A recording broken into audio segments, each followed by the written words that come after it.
لا حول ولا قوة إلا بالله العلي العظيم. أعوذ بالله من الشيطان الرجيم. بسم الله الرحمن الرحيم.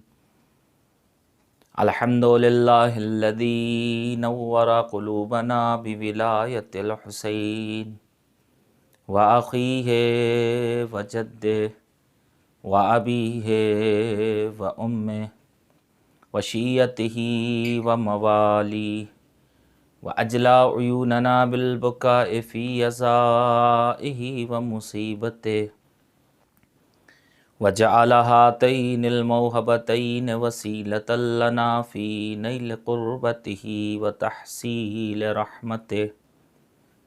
ثم الصلاة والسلام على سيد الثقلين نبي الحرمين جد الحسنين أبي القاسم محمد اللهم صل على محمد وآله الطيبين الطاهرين المعصومين المنتخبين المنتجبين المظلومين ولعنة الله على أعدائهم أجمعين.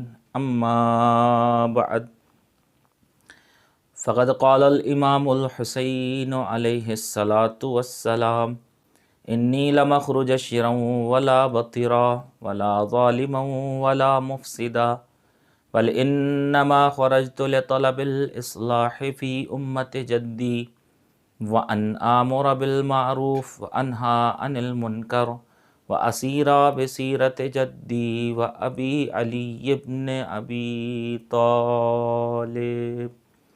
اللهم صل علی محمد وعلی محمد وعجل فرجہ. برادران عزیز،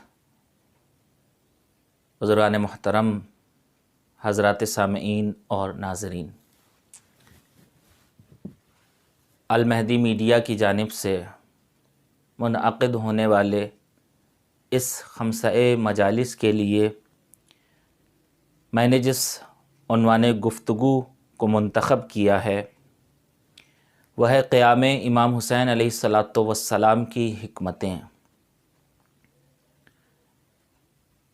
اور جس حدیث کو میں نے اور جس قول کو سرنامہ کلام قرار دیا ہے وہ ہے سرکار سید الشہداء حضرت ابا عبداللہ الحسین علیہ الصلاۃ والسلام کے وصیت نامے سے اقتباس کیے ہوئے ابتدائی فقرے، جس میں سرکار سید الشہداء نے جو اپنے وصیت نامے میں ارشاد فرمایا ہے اس کے چند فقروں کو آپ کے سامنے پیش کیا ہے. امام فرماتے: انی لم اخرج شرا ولا بطرا ولا ظالما ولا مفسدا، بل انما خرجت لطلب الاصلاح فی امت جدی وان آمر بالمعروف وانہی عن المنکر واسیر بسیرت جدی وابی علی بن ابی طالب. حضرات، غور کرنے کی بات یہ ہے کہ ہر چیز میں کوئی نہ کوئی راز ہوتا ہے، کوئی نہ کوئی فلسفہ ہوتا ہے اور کوئی نہ کوئی اس کی حکمت ہوتی ہے.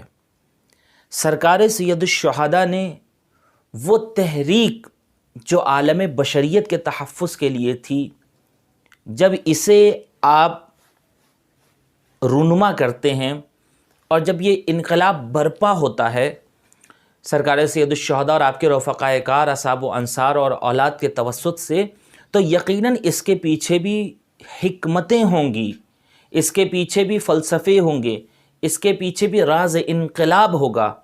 وہ حکمتیں کیا ہیں وہ آپ بہتر جانتے ہیں. علماء، محققین اور دانشوروں نے جتنا زیادہ کربلا کو ٹاپک بنا کر علماء نے لکھا ہے اور بولا ہے، اس سے زیادہ تاریخ میں کسی اور ٹاپک کو عنوان نہیں بنایا گیا ہے. کوئی بھی اور ایسی گفتگو اس حد تک نہیں پہنچی ہے کہ جس حد تک کربلا کے بارے میں لکھا جاتا ہے، جس حد تک کربلا کے بارے میں بولا جاتا ہے. تو حکمتیں کیا ہیں اس کی؟ کون بتائے گا حکمتیں؟ ہر چیز کے پیچھے کوئی نہ کوئی حکمت ہے، کچھ نہ کوئی راز ہے. سرکار سید الشہداء نے قیام کیوں کیا؟ سرکار سید الشہداء 60 ہجری میں قیام نہ کرتے تو کیا ہوتا؟ سرکار سید الشہداء نے قیام کر لیا تو اس کے اثرات دنیا پہ کیا رہے؟ یہ سارے سوالات وہ ہیں جو آپ کے ذہنوں میں بھی ابھرتے ہیں اور کہیں نہ کہیں آپ علماء مقررین کو سنا کرتے ہیں۔ انشاءاللہ اس خمسہ مجالس میں بھی کوشش کروں گا کچھ باتیں اپنے اس عنوان پر کرنے کی کوشش کروں جن میں یہ سارے سوالات اور اس کے جوابات کہیں نہ کہیں گردش کرتے رہیں گے، انہی سوالات کے اوپر ہماری گفتگو منحصر رہے گی۔ لہٰذا آپ کو اگر حکمتیں جاننی ہیں سید الشہداء سرکار امام حسین علیہ السلام کے قیام کی، تو حکمتیں کس سے پوچھیں گے؟ نبی، امام، رسول یا ولی یہ سب حکیم ہوتے ہیں۔ بغیر حکمت کے نہ انبیاء کچھ بولتے ہیں، بغیر حکمت کے نہ اولیاء اور نہ اوصیاء اور نہ ائمہ کچھ نہیں بولتے ہیں۔ یہ جو بولتے ہیں اور جو کرتے ہیں ان سب میں حکمت چھپی ہوتی ہے۔ حکمت سمجھے گا کون؟ حکمت وہی سمجھے گا جو ان کی معرفت رکھتا ہوگا۔ حکمت وہ سمجھے گا کہ جو حکمت کی بھیک لینے کے لیے ان کی دہلیز پر زانوئے ادب کو تہ کرتا ہوگا اور جبسائی کرتا ہوگا، حکمت وہ حاصل کرے گا۔ اب ہمیں قیام امام حسین علیہ السلام کی اگر حکمتوں کو جاننا ہے تو ہم خود آئیں گے، آئیے سرکار سید الشہداء جو صاحبی حکمت ہیں اس واقعے کے، ان سے پوچھتے ہیں کہ کیا حکمت رہی۔ تو سرکار سید الشہداء نے اپنے قیام کی حکمتوں کو ہی اجاگر کرنے کے لیے جو وصیت نامہ پیش کیا ہے کربلا سے پہلے، ان کے فقرات پر، اس کے فقرات پر غور کرنا ہوگا۔ امام فرماتے ہیں انی لم اخرج اشرا ولا بطرا، میں مدینے سے خروج نہیں کر رہا ہوں شر و شرارت اور دکھاوے کے لیے، ولا ظالم ولا مفسدہ، اور میں اپنے نانا کے اس پیارے مدینہ کو اور وطن کو چھوڑ کر نہیں جا رہا ہوں فساد اور ظلم کے لیے۔ غور کرنے کی بات ہے یا نہیں؟ ہر انسان اپنے وطن سے محبت کرتا ہے، ہر انسان اس جگہ سے پیار کرتا ہے کہ جہاں اس کی ولادت ہوئی، جہاں اس نے تربیت پائی، جہاں اس نے تعلیم حاصل کی، جہاں اس کے آبا و اجداد ہیں، جہاں اس کا گھرانہ ہے، جہاں اس کے ہمسائے جنہیں بچپن سے دیکھ رہا ہے، ایسی جگہ سے ہر انسان مانوس ہوتا ہے۔ تبھی آپ دیکھیں کہ ہم اور آپ ایام ازاں میں چاہے جہاں بھی رہیں لیکن عزادار محرم کرنے کے لیے، عزاداری کرنے کے لیے اپنے وطن جانا چاہتے ہیں۔ وطن سے ایک محبت ہوتی ہے، ایک انسیت ہوتی ہے۔ سرکار سید الشہداء کا وطن جو مدینہ، جہاں پروان چڑھے، جہاں آپ نے آنکھیں کھولی، جہاں آپ نے اپنی زندگی گزاری، جہاں آپ کا بچپنا گزرا، وہ مدینہ چھوڑ کر سرکار سید الشہداء کیوں جا رہے ہیں؟ کیا اتنی آسانی سے کوئی وطن چھوڑ دے گا؟ وہ بھی وقت کے امام ہوتے ہوئے۔ وہ حالات کیا ہو رہے ہیں اس پہ ابھی غور کریں گے انشاءاللہ۔ امام فرماتے ہیں کہ ہم جا رہے ہیں، نکل رہے ہیں مدینے سے، کیوں؟ انی لم اخرج شرم ولا بطیرا ولا ظالموں ولا مفسدہ، نہ میں شر و شرارت کے لیے جا رہا ہوں، نہ میں دکھاوے کے لیے جا رہا ہوں، اور نہ ہی میں ظلم و فساد کے لیے جا رہا ہوں۔ تو مولا آپ کیوں خروج کر رہے ہیں؟ وطن سے کیوں جا رہے ہیں؟ قیام کیوں کر رہے ہیں؟ امام فرماتے ہیں بل انما خرجتو لطلب الاصلاح فی امت جدی، بلکہ میں اگر نکل رہا ہوں اپنے وطن سے قیام کے ارادے سے تو کیوں؟ لطلب الاصلاح فی امت جدی، اپنے جد نبی اکرم حضرت محمد مصطفیٰ صلی اللہ علیہ وآلہ وسلم کی امت کی اصلاح کے لیے جا رہا ہوں۔ غور کرنے کا مقام ہے عزیز و باغ کے فقرے انشاءاللہ میں پیش کروں گا، اس مقام پر ٹھہرنے کی ضرورت ہے۔ اپنے جد کی امت کی اصلاح کرنے کے لیے جا رہا ہوں، کیوں؟ جد کی امت کو کیا ضرورت ہو گئی تھی اصلاح کی؟ وہ امت کہ جس کے بانی نبی اکرم ہیں، وہ امت جسے پروان چڑھانے کے لیے نبی اکرم نے 40 سال تک صعوبتیں برداشت کی ہیں، وہ امت کہ جسے پروان چڑھانے کے لیے نبی اکرم صلی اللہ علیہ وآلہ وسلم نے کانٹوں بھری راہ کا سفر طے کیا ہے، لوگوں کے تانے سنے ہیں، ان لوگوں کے درمیان رہے جو جھوٹے ہیں، مکار ہیں، غدار ہیں، عیاش ہیں، قتل و غارت گری کرتے ہیں، ایسے لوگ کفار مکہ کے درمیان نبی 40 سال رہے، کردار کا لوہا منواتے رہے۔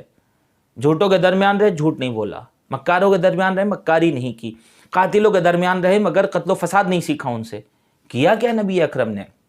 نبی اکرم نے جھوٹوں کو سچ بولنا سکھا دیا، مکاروں کو وفاداری سکھا دی، خیانت کاروں کو امانت داری کا جذبہ سکھا دیا، اور قاتلوں کو اور مفسدوں کے دل میں اسلام کے لیے فداکاری اور ایثار اور قربانی کا جذبہ بھر دیا۔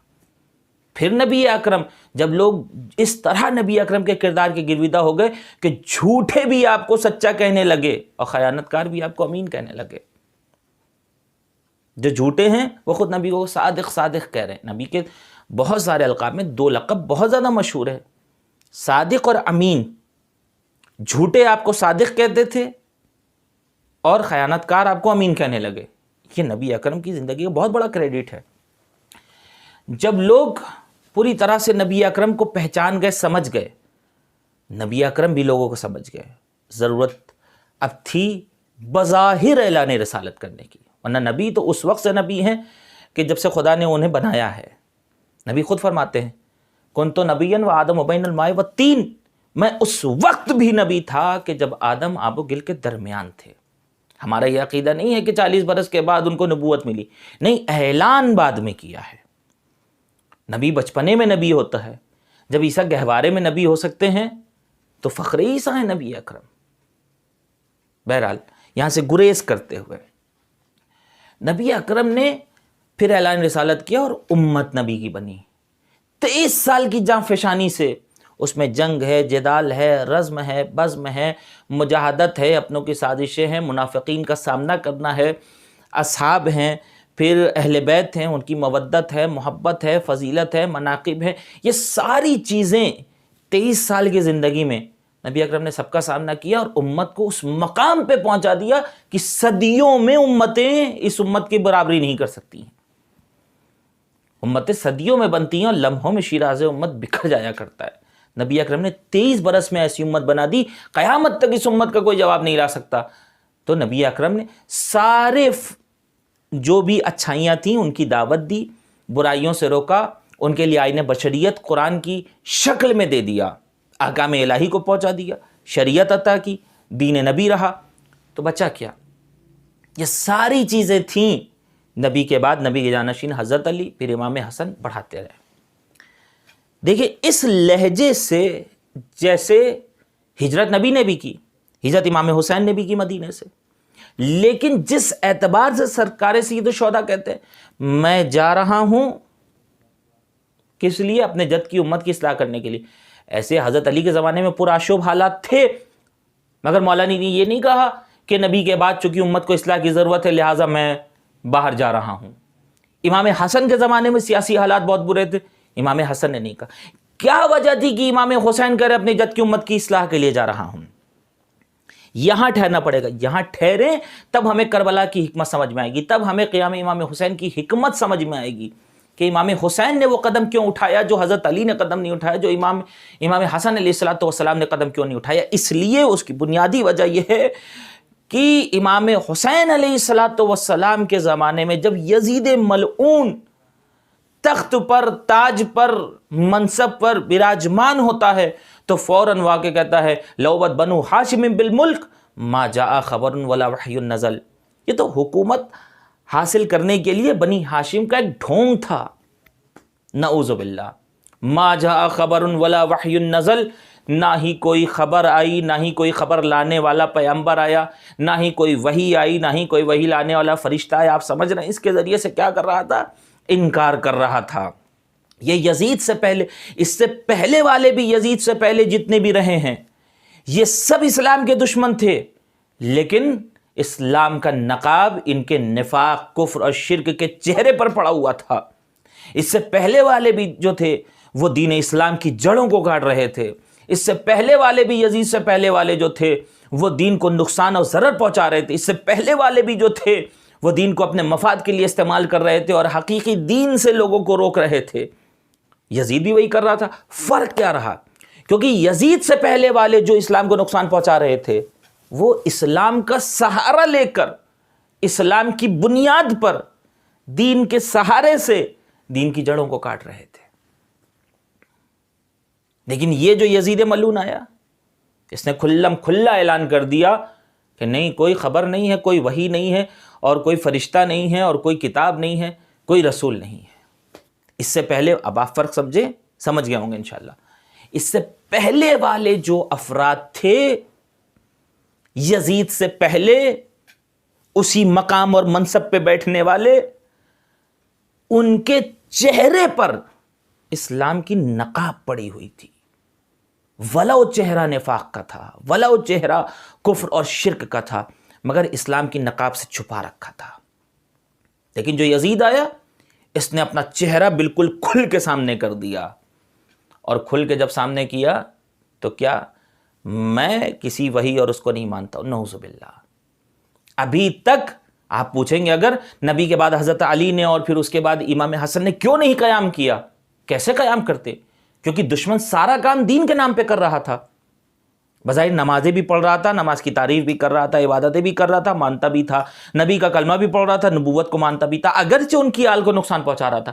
یہ آیا، بظاہر عبادتیں تھی مگر دین کا انکار کر رہا تھا، ایک شراب خور، ایک قمار باز، ایک بندر سے کھیلنے والا، ایک جھوٹا، ایک مکار، ایک زناکار، وہ جب تخت خلافت پہ بیٹھا اور اس نے اتنا بڑا جھوٹ بولا، تو اب سمجھیں آپ، یہ جو امت تھی نبی کی، یہ امت گمراہی کی طرف جا رہی تھی، اور ایسی گمراہی جہاں سے توحید پہ حرف آ رہا تھا، جہاں سے اسلام کے فنڈامنٹلز کیا ہیں، اسلام کے اصول کیا ہیں، توحید، نبوت، قیامت، اسے سب مانتے ہیں اسلام کے سارے فرقے، لیکن اہل تشیع کا امتیاز ہے توحید کے بعد عدل الہی، عدالت، عدالت کے بعد نبوت، نبوت کے بعد امامت، اور پھر قیامت۔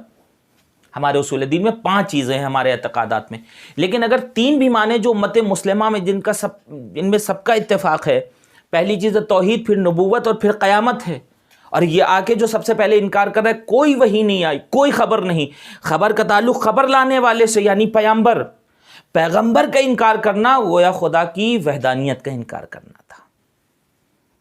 کوئی وحی نہیں آئی، وحی کا انکار کرنا، کتاب خدا کی صداقت کا انکار کرنا، اور خدا کی ربوبیت کا انکار کرنا۔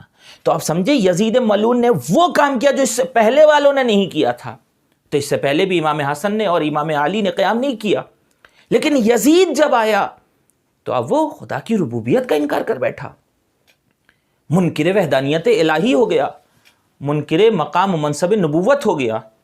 تو ایسے میں کون بچائے گا؟ ایسے میں وہ بچائے گا جو الہی مذہب کا نمائندہ ہوگا۔ یہاں خطرہ تھا کہ الہی مذہب کہیں سلطانی مذہب میں تبدیل نہ ہو جائے، تو الہی منصب کے نمائندے نے تقاضے کو سمجھتے ہوئے وقت کے اور قیام کیا۔ ایک اور جملہ، اس زمانے میں معاشرے کے جو حالات تھے، وہ حالات آپ کو اس گفتگو سے سمجھ میں آ رہے ہوں گے۔ شراب جو نبی اکرم نے حرام قرار دی تھی، دور جاہلیت میں لوگ پیتے تھے، اب ایک شرابی آ کے منصب پہ بیٹھ گیا ہے اور کامرشل اپنے آپ کو، وہ رسمی طور پر اپنے آپ کو خلیفۃ المسلمین کہہ رہا ہے۔ تبھی تو امام نے کہا تھا ایسے اسلام پر سلام کہ جس کا حاکم یزید ملعون ہو جائے، کیونکہ جب حاکم ہی شراب خور ہے تو پھر رعایا کیا کرے گی؟ جب خلیفۃ المسلمین شراب پی رہا ہے تو یہ مسلمان بیچارے کیا کریں گے؟ تو کہیں گے ہاں چلو اچھا ہے، کل حضرت محمد نے منع کر دیا تھا، آج پھر سے کوئی ایسا آیا ہے جس نے اس کو جائز اور حلال کر دیا ہے۔ اب سمجھ میں آیا؟ یعنی وہ تمام محنتیں 1,23,999 انبیاء کے سردار حضرت محمد تھے، 1,24,000 انبیاء کی جو محنتیں تھیں اسلام کی شکل میں، وہ سب رائے گاں ہو جاتی۔ ایک زناکار آ کے بیٹھا ہے تو وہ کیا کرے گا؟ بندر سے کھیلنے والا، لہو اللعاب میں ڈوبنے والا یہ آ کے بیٹھا ہے تو کیا کرے گا؟ امت کی فلاح و بہبود کے لیے بات نہیں کرے گا، امت کو گمراہی کی طرف لے جائے گا۔ لہٰذا ایسے میں جب ہر طرف بادل منڈرا رہے تھے گمراہی کے، سرکار سید الشہداء نے کہا میں جا رہا ہوں، بل انما خرجت لطلب الاصلاح فی امت جدی، میں جا رہا ہوں اپنے جد کی امت کی اصلاح کرنے کے لیے۔ اب سمجھ میں آیا اصلاح کی کیوں ضرورت تھی؟ اس لیے ضرورت تھی کہ نبی اکرم کی 40 سالہ محنت کے بعد پھر سے امت کو دور جاہلیت پر پلٹایا جا رہا تھا، اور پھر سے، اور یہ جہالت کا اندھیرا نہیں تھا تو کیا تھا کہ ایک شراب خور کو، ایک لہو و لعب میں مصروف رہنے والے بدبخت انسان کو لا کر خلیفہ کے تخت پہ بٹھا دیا گیا. یہ جہالت تھی جس سے نبی اکرم دور کر کے گئے تھے، پھر وہی ماحول آ گیا تھا. آپ دیکھیں کچھ چیزیں ایسی ہیں جن کے اثرات معاشرے پہ پڑتے ہیں. انسان کرتا تو تنہائی میں ہے لیکن اثرات اس کے دوسروں تک بھی پہنچتے ہیں. میں سامنے کی بات کہوں، ایک فقرہ اس کے بعد والا پہلے آپ کی خدمت میں پیش کر دوں، وقت بھی بہت تیز رفتاری سے بڑھ رہا ہے. امام فرماتے ہیں بل انما خرجت لطلب الاصلاح فی امت جدی، میں اپنے جد کی امت کی اصلاح کے لیے جا رہا ہوں. اور کیوں جا رہا ہوں؟ وَأَنْ آمُرَ بِالْمَعْرُوفِ، اصلاح کیسے کروں گا کہ اچھائیوں کی دعوت دوں گا. وَأَنْهَا عَنِ الْمُنْكَرِ، اور میں برائیوں سے روکوں گا. اس کا مطلب یہ کہ اچھائیوں پر پانی ڈالا جا رہا تھا اور برائیوں کو حسین بنا کر امت کے لیے پیش کیا جا رہا تھا کہ برائی اس طرح سے حسین ہو جائے کہ ہر انسان برائی کرنے لگے. اب برائیوں میں کیا ہے؟ جھوٹ، غیبت، بہتان، الزام تراشی، شراب خوری، قمار بازی، لہو و لعب میں مصروف رہنا، لوگوں کی عزتوں کو پامال کرنا، لوگوں کے حقوق کو غصب کرنا. یہ جتنی برائیاں ہیں، جتنے سنتے رہتے ہیں، ضمیر جہاں جانے سے آپ کو روکتا ہے. جو علماء نے بیان کر رکھی ہیں برائیاں، یہ سب منکر تو ہیں. منکر کو اتنا حسین بنا کے اس زمانے میں پیش کیا جا رہا تھا کہ وہ معروف لگنے لگے. دیکھیے دشمن کی یہ سازش ہوتی ہے. آج کے زمانے میں بھی جھوٹ اس قدر رائج ہو گیا ہے معاشرے میں کہ اب لوگ جھوٹ بولنے میں شرماتے بھی نہیں ہیں. کیوں؟ کیونکہ یہ جھوٹ ان کے نزدیک جھوٹ ہی نہیں ہے. ہر گھر میں دیکھیں، ہر محلے میں دیکھیں، ہر معاشرے میں دیکھیں، باپ بیٹے سے آسانی سے جھوٹ بول لیتا ہے اور بیٹا باپ سے آسانی سے جھوٹ بول لیتا ہے. اسکول میں کیا ہوا وہ آگے والدین کو تھوڑی بتاتا ہے سچ، کیونکہ بتا دے گا تو پٹائی ہو جائے گی. کہیں نہ کہیں چھپایا، جھوٹ کا سہارا لیا. آج آپ دیکھیں وہ اسکول کے جہاں تربیت دی جاتی ہے، تعلیم صرف ذمہ داری نہیں ہوتی، اسکول کی تربیت بھی ذمہ داری ہوتی. اسکول ہو، کالج ہو، ادارے ہوں، ویلفیئر ٹرسٹ ہوں، یا جتنے بھی حکومتی شعبے جات ہوں، آپ دیکھیں ہر جگہ چھوٹے سے اوپر تک، بڑے پیمانے تک لوگ جھوٹ بول رہے ہیں. جھوٹ ایک شعار بن چکا ہے لوگوں کا. اتنی تیز رفت دنیا بولے تو بولے، مگر مسلمانوں کو تھوڑی بولنا چاہیے، کیونکہ مسلمانوں کا نبی ہی صادق کہہ کے پکارا جاتا تھا. اور انسان کی فطرت میں سچائی ہے.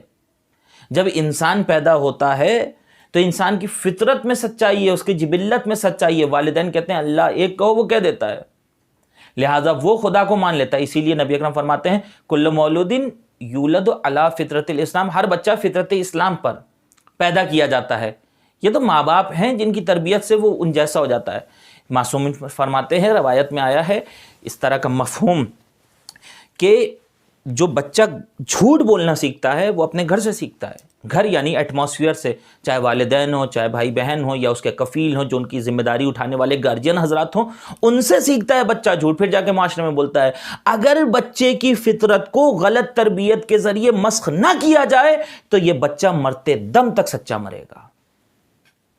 چلا جائے گا بچے سے، انسان ضعیف بن جائے گا، اور انسان اس مرحلے میں بھی جا کے ہمیشہ سچ بولے گا، جھوٹ نہیں بولے گا. جھوٹ ایک ایسی برائی اور ایسا منکر ہے جو تمام منکروں کے لیے سبب بنتا ہے. اسی لیے روایت میں آیا ہے کہ اگر تمام تر برائیوں کو ایک گھر میں رکھ دیا جائے اور ان برائیوں کی کنجی اور چابی کسی چیز کو قرار دیا جائے تو وہ ہے جھوٹ.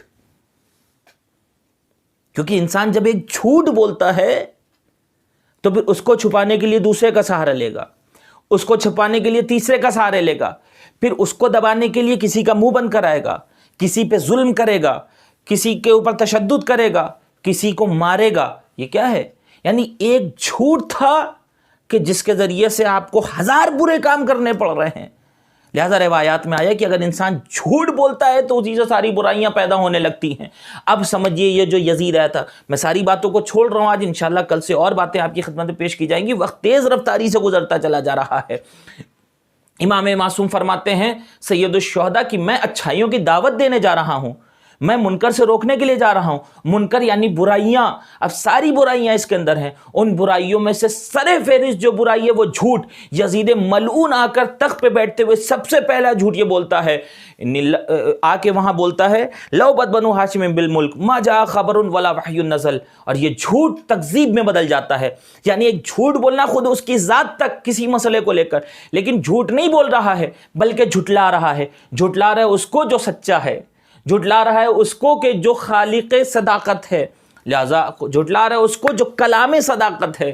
لہٰذا اب ایسے میں سچوں کی ذمہ داری بن گئی. اب دیکھیں نبی اکرم صلی اللہ علیہ وآلہ وسلم کے جانشین حقیقی سرکار سید الشہداء اٹھے, کا دین کے ساتھ کھلواڑ ہو رہا ہے, ایسے دین پر سلام ہو. جس کا حاکم, ایسے اسلام پر سلام ہو جس کا حاکم یہ یزید ملعون, یہ جھوٹا, یہ مکار آ جائے. ساری منکر میں منکر سے روکنے کے لیے جا رہا ہوں, برائیوں سے روکنے. منکروں میں سب سے جو پہلی چیز ہے وہ ہے جھوٹ. اور جھوٹ کے لیے آپ دیکھیں گے جو جھوٹ بولنے والے, یہ تکذیب کرنے والے, جیسا یزید تکذیب اپنے جھوٹ سے وحدانیت کو جھٹلانا, اپنے جھوٹ سے خدا کی ربوبیت کو جھٹلانا, نبوت کو جھٹلانا, قرآن کی صداقت کو جھٹلانا. قرآن کہتا ہے آؤ سیروا فی الارض فانظروا کیف کان عاقبۃ المکذبین, جاؤ زمین پہ ذرا سیر تو کرو اور نگاہ کرو. فانظروا کیف کان عاقبۃ المکذبین, کہ جتنے جھوٹے گزرے ہیں ان کا نتیجہ کیا ہوا ہے. اب تاریخ میں آپ دیکھیے کون کون جھوٹ. نمرود آیا جھوٹا, مکار, تکذیب کرنے والا, خدا کے مقابلے میں اپنی خدائی کا دعویٰ کرنے والا تو جھوٹا ہوا, خدا کی وحدانیت کو جھٹلا رہا. فرعون آیا جھوٹا, اپنی خدائی کا دعویٰ اس نے کر دیا, جھٹلانے والا, تکذیب کرنے والا. وہاں قارون, شداد اور یزید تک لے لیجئے, یزید بھی آ کے تخت پہ جھٹلاتا ہے, کوئی خبر نہیں, کوئی وحی نہیں. پھر قرآن دعوت دیتا ہے جاؤ تو سیروا فی الارض فانظروا کیف کان عاقبۃ المکذبین, جاؤ زمین پہ ذرا سیر تو کر کے دیکھو ان جھوٹ بولنے والوں کو نتیجہ کیا ہوا. یہ جو جتنے بھی تکذیب کرنے والے آئے ہیں, جنہوں نے نبوت کی تکذیب کی ہے, جنہوں نے خدا کی وحدانیت کی تکذیب کی ہے, جنہوں نے قرآن کی صداقت کو جھٹلایا, ان کا نتیجہ کیا ہوا؟ کیوں جھوٹ بولا انہوں نے؟ نمرود نے جھوٹ بولا اپنے تخت و تاج کے لیے, اپنے لشکر کو بچانے کے لیے, اپنی جاہ و حشمت کو باقی رکھنے کے لیے. فرعون نے کیا اپنے قصر کو, اپنے محل کو, اپنے باغات کو, اپنی عزت کو, اپنے منصب کو بچانے کے لیے. جو یزید کر رہا تھا یہ بھی اپنی شہنشاہیت کو منوانے کے لیے کر رہا تھا, یہ بھی اپنے عسکر اور لشکر کا روب جمانے کے لیے کر رہا تھا. تو جھوٹ انسان بولتا ہے دولت جمع کرنے کے لیے, حب دنیا میں بولتا ہے. قرآن کہہ رہا آؤ ذرا دیکھو جا کر جھوٹ بولنے والوں کا نتیجہ کیا ہوا. اب جو اہل علم نے, اہل معرفت نے, اہل ادب نے, قرآن فہمی کا ذوق رکھنے والوں نے جب زمین کے اوپر گردش کرنا شروع کیا اور تجزیہ کیا تاریخ کا, تو پتا چلا یہ فرعون جھوٹ بولنے والا, نمرود جھوٹ بولنے والا, یہ چلا گیا, نہ اس کا قصر بچا, نہ اس کا محل بچا, نہ اس کی طاقت بچی, اور مرنے کے بعد قبر کا نشان بھی نہیں بچا. آئیے یزید تک دیکھ لیجئے, مر گیا, نہ شہنشاہیت بچی, نہ رعایا بچی, نہ لشکر بچا, نہ عسکر بچا, نہ طاقت بچی, مرنے کے بعد قبر کا نشان بھی نہیں بچا. خدا نے دو سلسلے رکھے ہیں, جہاں قرآن میں تکذیب کرنے والوں کا ذکر کیا, وہیں کچھ تصدیق کرنے والوں کا بھی ذکر کیا. کچھ وہ لوگ ہمیشہ سے آئے جو خدا کو جھٹلاتے رہے, کچھ وہ ایسے آئے اس دنیا میں جو ہمیشہ خدا کو پہچنواتے ہوئے بھی سجدے میں اپنا سر کٹا کے چلے گئے, اپنی جان کا نذرانہ پیش کیا. تو قرآن نے کہا جاؤ سیر کرو تو پتا چلے گا نہ جھوٹوں کا کہیں کوئی باغ اور محل بچا ہے, نہ کوئی قبر کا نشان بچا ہے. لیکن جب یہ سچے اس دنیا سے جاتے ہیں تو اگر کوئی دشت میں جاتا ہے تو نجف اشرف بنا دیتا ہے, پہاڑی کے دامن میں جاتا ہے تو مشہد مقدس بنا دیتا ہے, بے آب و گیا تپتے ہوئے صحرا میں جاتا ہے تو کربلا معلیٰ بنا دیتا ہے. تو یزید جھوٹا اور سر فہرست برائیوں میں جھوٹ. امام کہتے ہیں میں منکر سے روکنے کے لیے جا رہا ہوں. قیام امام حسین کی حکمتوں میں سے ایک حکمت یہ کہ منکر سے روکنا, برائیوں سے روکنا, برائیوں میں سر فہرست جھوٹ. آج اگر معاشرے میں برائیاں اسی طرح سر اٹھا رہی ہیں تو اس کا مطلب یزیدی طاقتیں آج بھی کام کر رہی ہیں. حسینیوں کو عقل کے ناخن لینے ہوں گے, شعور کو اپنے واہ کرنا ہوگا, اپنے ضمیر کو بیدار کرنا ہوگا کہ ان یزیدی سازشوں کو ہم ناکام کریں قیام امام حسین کی حکمت سمجھ کے. کیا میں امام حسین کی حکمت یہ ہے سچائی کا اچھائی کا بول بالا ہو جائے اور منکر کا برائیوں کا خرابیوں کا خباثتوں کا گلا گھونٹ دیا جائے؟ سرکار سید الشہداء نے اسی عزم کو رکھتے ہوئے اپنی جان کا نذرانہ پیش کیا۔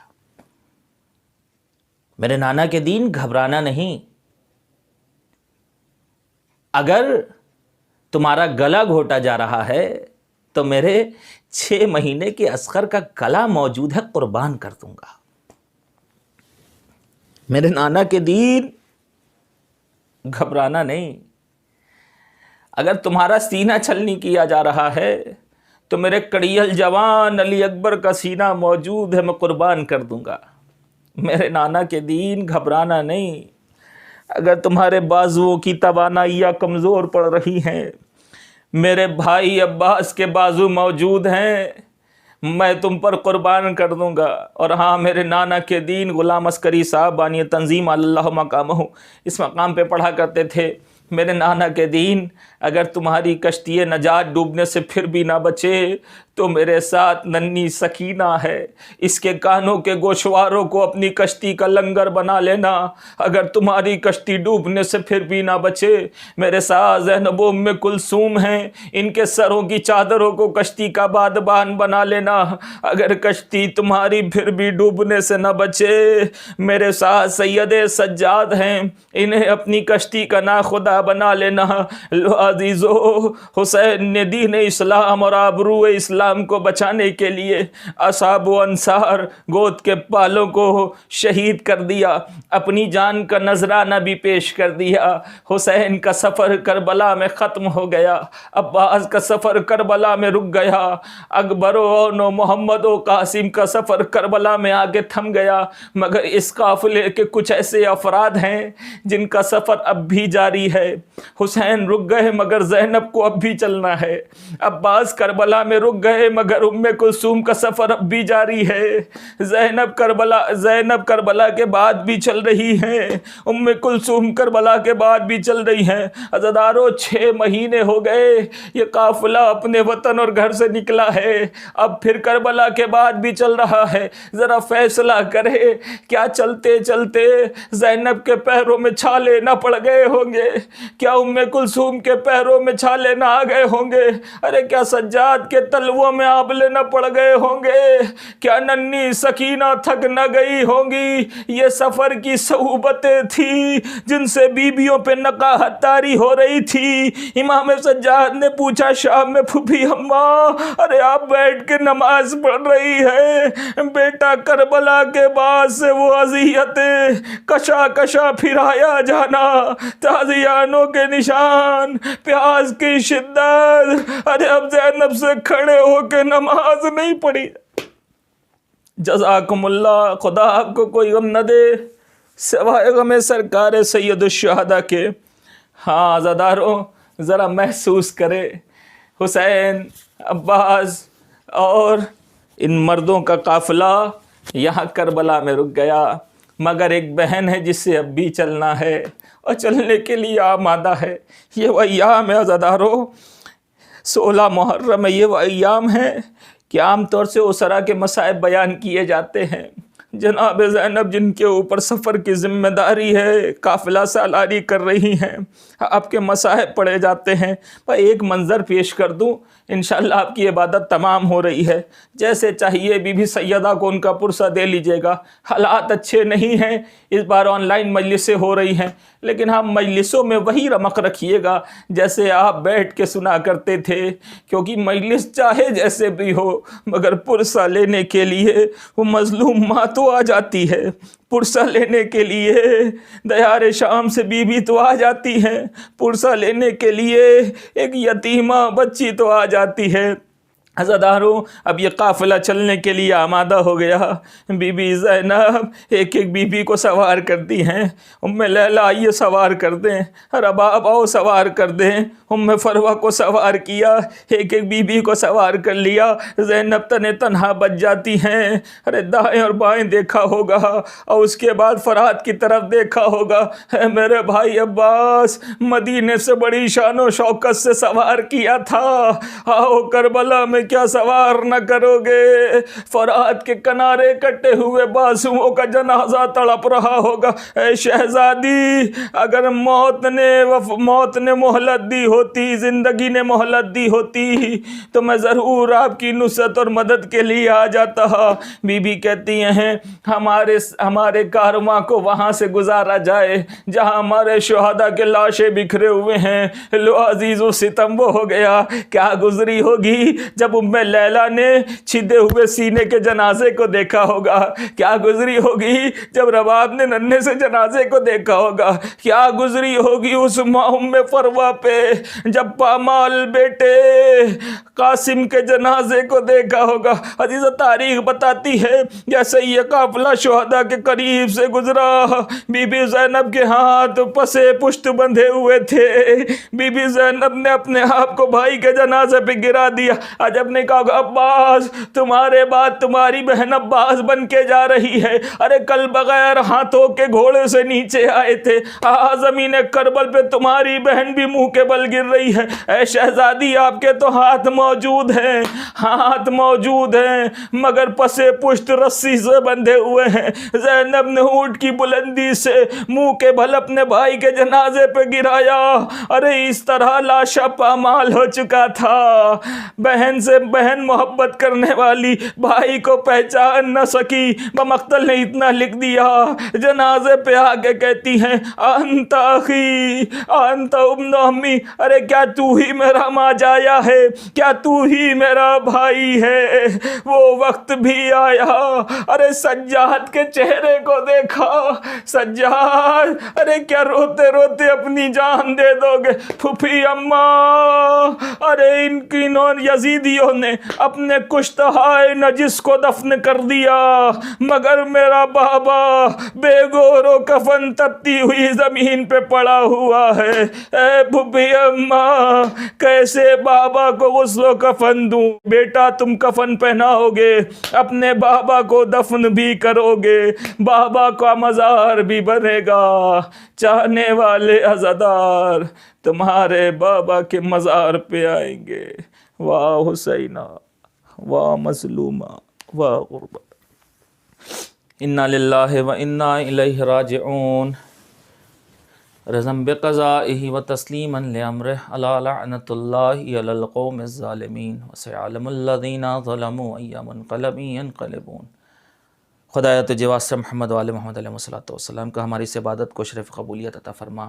وہ افراد جو اس آن لائن مجلس میں جس طرح بھی شامل ہیں اور شرکت فرمائیں، خدایا سب کی نیک حاجات قبول فرما، ہمارے گناہ کبیرہ و صغیرہ کو معاف فرما، ہم سب کو آغا حسین کے حقیقی عزادار بننے کی توفیق عطا فرما، اس کورونا جیسی منحوس بیماری کو جلد از جلد ختم فرما۔ خدایا ان حالات میں عزادار جس طرح بھی عزاداری کو فروغ دے رہے ہیں، ترویج دے رہے ہیں، خدایا ظالموں کو شر سے انہیں محفوظ فرما۔ دشمنان عزا کسی بھی شکل میں جو عزاداری پر ستم ڈھا رہے ہیں، خدایا ہدایت کے لائق نہیں ہے تو نیست نابود فرما۔ علماء مراجع فقہا کا سایہ ہمارے سروں پہ قائم و دائم فرما، اتباعت عالیات کی حفاظت فرما۔ خدایا جلد از جلد حالات کو بحال کر دے کہ پھر سے آقا حسین کی زیادت کے شرف سے میسر ہو سکے۔ خدایا جس طرح سے حسین مظلوم کا روضہ کربلا میں چمک رہا ہے، دمک رہا ہے، بقی میں مادر حسین کا روضہ بننے کے اسباب فراہم فرما۔ خدایا دعا میں خاص دعا یہ ہمارا اور امتحان نہ لے۔ منتقم خون حسینی، دل بند زہرا، ولی عصر محور کائنات حضرت امام زمان عجل اللہ تعالیٰ فرجہ الشریف کے ظہور میں تعجیل فرما، ہم سب کو ان کے اعوان و انصار میں محشور فرما۔ ربنا تقبل منا انک انت السمیع